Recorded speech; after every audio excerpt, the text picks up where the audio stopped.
what do you call that? People, there's moksha and self-realization.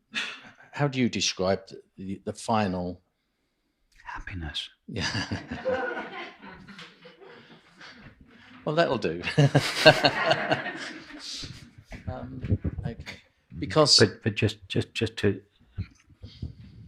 be a little bit more specific, what's called moksha or liberation is also called enlightenment or awakening or illumination or nirvana or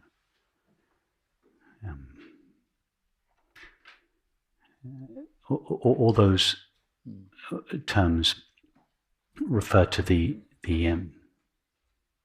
recognition of our true nature. That is not just the recognition I am awareness, but the recognition that the awareness that we know ourselves to be, or rather that knows itself to be in us, doesn't share the limitations of the mind and the body.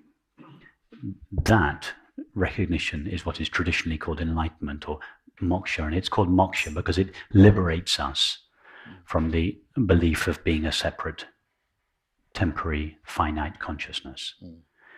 But it is not, there is another stage or process, and it's an endless process after that, in which the way we think, feel, act, perceive, and relate is gradually realigned with that understanding.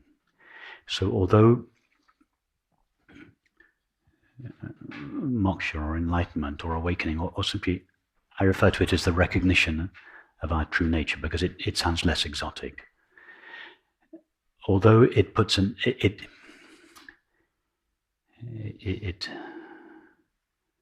it puts an end to the separate self, the echo of the separate self continues for some time in the body-mind. So the traditional image that Ramana Maharshi uses is when you unplug a fan, that cuts off the power to the fan, but the fan doesn't come to an end straight away. It carries on running due to the force of, due to the momentum. So the unplugging of the fan is the recognition of our true nature. The gradual winding down of the rotation of the fan is the cleaning out of the body-mind of the old residues of thinking and feeling on behalf of a separate self. And sorry, just one more thing. That process, which is in fact an endless process, results in the stabilization or the establishment of what we are in all realms of experience. And the common name for it is peace or happiness.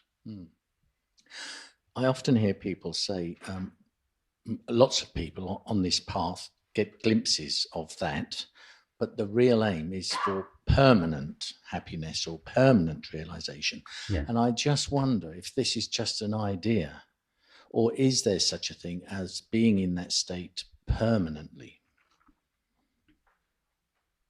Let's call it almost permanent. Yes.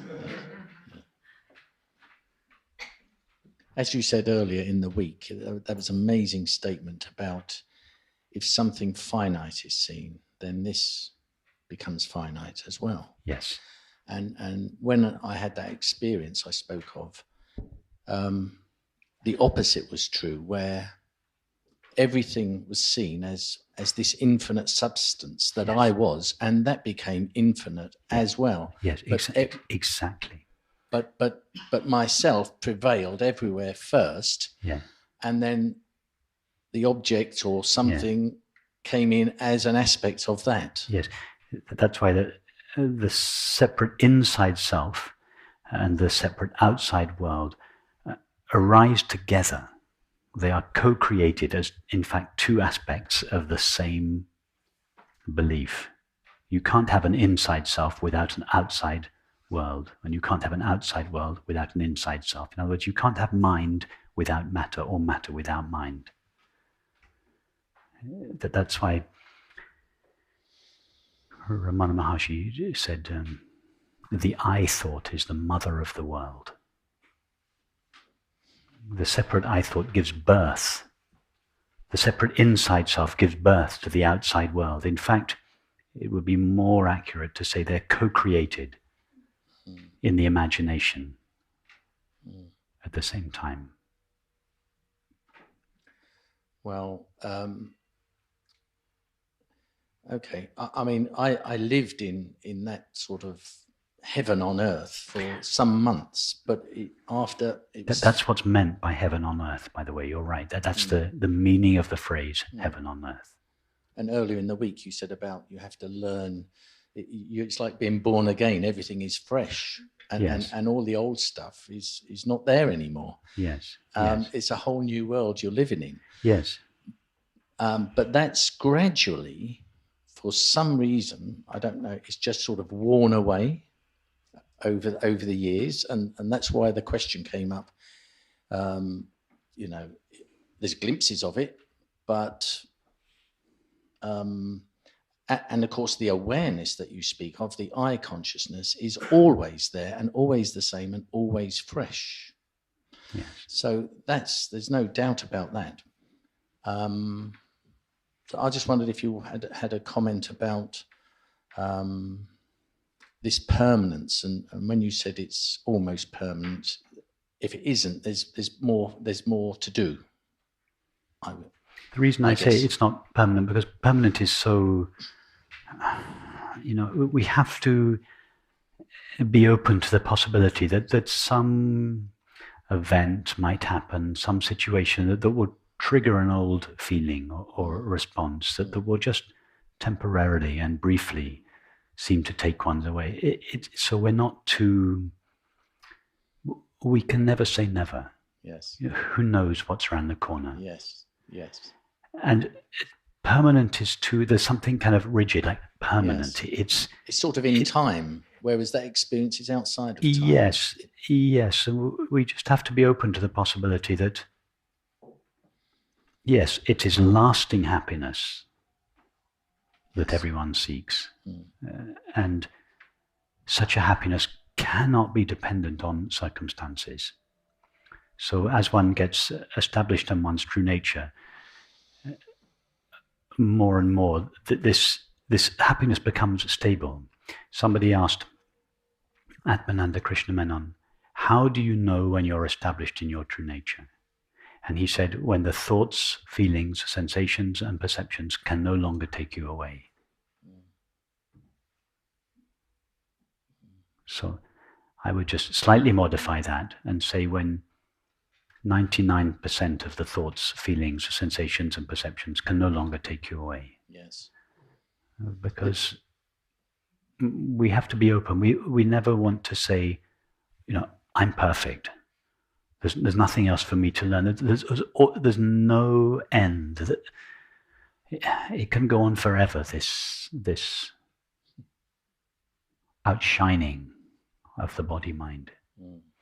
Let me put this in a metaphor, and actually it was triggered by the conversation we had yesterday with I don't know the gentleman's name about this painting, and at one stage I think it was Elizabeth mentioned that not only the background was the background of all the objects and the people was painted in gold in order to bring the attention to the bright light of awareness behind and all objects and within which all objects appear. But Elizabeth commented, and I ignored the comment at the time because I was on another track, but it was a relevant comment, that the garments are also outlined in gold. And that's also it's a very beautiful image, and it has meaning. You know, when on a stormy day, in fact, it could easily have been today. I don't think it's happening now. You know that the phrase, every cloud has a silver lining. You know, sometimes on a day like today, there's a grey cloud, but it has a silver lining. It's tinged in gold, like the borders of the robes. What is that gold? It's just the hint of the ever-present sunlight behind the cloud. And it just tinges the object. The object is obscuring the sun in the same way that the objects, thoughts, sensations, and perceptions seem to obscure our true nature. But this silver lining, or this gold around the garments, is the indication, in other words, that the object is surrounded by consciousness. And in some of our meditations this week, we've taken a similar image. We've said something like, see that your thoughts, sensations, and perceptions are appearing in consciousness. So here we have these objects, thoughts, sensations, and perceptions, and they are like clouds floating in consciousness. And that's the first stage. And if we were to draw, if I were to do a painting of the world, I would paint every object, every tree, every flower, everything. And to begin with, I would just trace it with a gold line and put a gold line around every object in the same way that these garments are tinged with gold to indicate the light of consciousness which shines around them. But then you might do another painting of the same scene, but in this time, instead of just putting the gold line around the object, within the object you'd put little spots of gold to indicate that the light of consciousness behind the object was just beginning to shine through it, not just around it. And then in your next painting, you'd put a few more dots. And you'd do a series of paintings, and in each painting there would be more gold dots and less object, to indicate that the object was gradually becoming transparent to the light of awareness. And so it is a gradual dissolution of the density and solidity of what previously seemed to be an object made out of something other than awareness. And this is what's called the transfiguration, or the establishment process. It's when having recognized our true nature, we then go back to the objects of the mind, body, and world, thoughts, sensations, and perceptions, to see, first of all, they appear in our true nature. But then, and this is what we were doing in the meditation this morning, they don't just appear in it, they are made of it. That was the experience that you had. And in other words, that the objects, the density of the objects becomes more and more transparent, more and more open, more and more transfused, saturated with the light of awareness, until there is this feeling in the end, almost the entire object would be painted in gold, because it is shining with the light of awareness. And that's when we realize all there is to our experience is knowing. And that's the experience you described, when everything seemed to be made out of the infinite reality of yourself. And this is one of my favorite quotes. Sorry, many of you have heard it many times. William Blake. When the doors of perception are cleansed, everything will appear to man as it truly is, infinite. When the way we see the world is cleansed of the subject-object relationship, all these that we previously thought of as objects will be seen as infinite, the face of God, shining with the light of infinite awareness. And so you were given that experience. So God gave you that experience free of charge several years ago. And then the old habits come back again. And now you are being given ways to consciously make your way back there, having been given a taste of this, and this taste has whetted your appetite for it.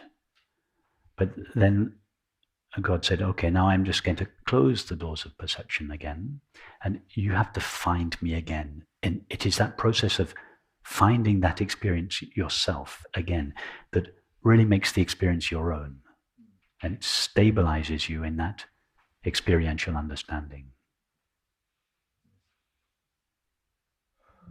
Yeah, I found this morning that this idea of investigating the seeing and not the seen, and investigating the knowing and not the known, that's so powerful. Yes, exactly. And it just took me back home. Exactly. Not so much that I found a home, it's just that all the clutter was cleared away. Yes, exactly. Thank you.